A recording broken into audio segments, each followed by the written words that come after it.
Evidence is so important in policy because on family planning, the policymakers in Nigeria want to see why should they revise the family planning policy? Why should families have access to family planning information and services?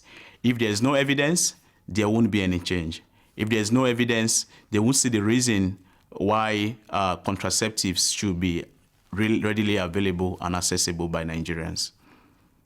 Evidence is important in policymaking because you need to be able to influence those in power to change policy.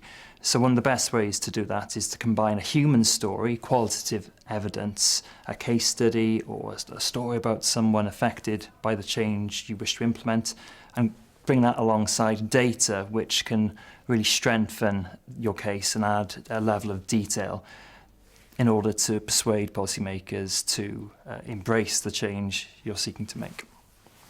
So to put my policy vision into action, I need a combination of quantitative evidence that can come from organizations like the Small Business Association, the U.S. Census Bureau, local chambers of commerce, and the OECD for a European context, which is another large data set working on small to medium enterprise, urban and regional development.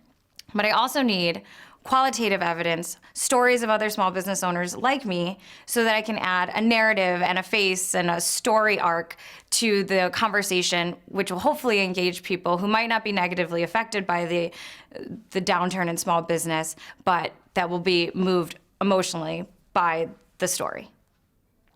When we have evidence, it will give policymakers with more options and more concrete data. So when they develop the policy, they can have a better policy that can reach more people that will benefit from the policy itself.